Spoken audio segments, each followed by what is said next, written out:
descobrir territoris tan pròxims o realitats tan boniques de paisatge del que siga i de persones que tens al costat. Que se n'anem a fer grans excursions per ahir, no? Grans viatges i després lo de casa ho desconeixem.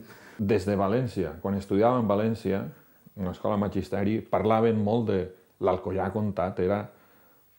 Per a mi en aquella època, fa 30 anys, era un lloc idíl·lic, era un lloc màgic. La Serra Mariola, el Montcabrer, el Benicadell, Aitana, era una cosa, la Serrella, és que era una cosa que des d'allí jo no ho coneixia. I clar, a l'arribar ací i veureu tot, doncs veus que la comarca nostra, l'Alcoià i Comtat, que sempre va en el titular de les trobades.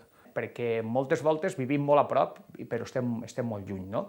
S'anomena així, este poble de la comarca, este altre, després, per exemple, l'estructura de l'Alcoià junt a la comarca del Comtat o junt a la subcomarca geogràfica de la Foia de Castalla, fa que molta gent desconega, no?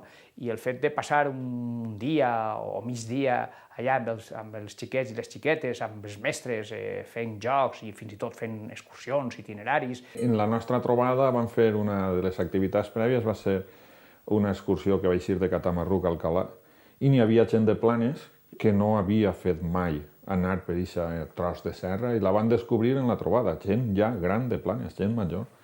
Després Castalla, Alcoi,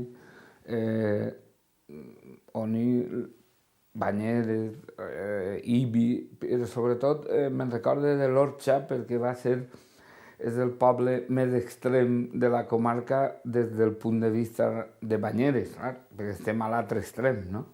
Jo, no tant per ser especialista de la geografia de la comarca, sinó per ser un estudiós de l'obra d'Enric Valor i, a més, buscar sempre l'aplicació didàctica, cal recordar que sóc mestre, vaig dissenyar una ruta literària a partir d'un conte d'Enric Valor que es titula Contalles de la Boira. Es troba a Planisses, una foia a més de 1.000 metres d'altitud, una preciositat, i sempre que se m'ha demanat de la trobada de l'Alcoià i el Comtat he organitzat aquesta ruta.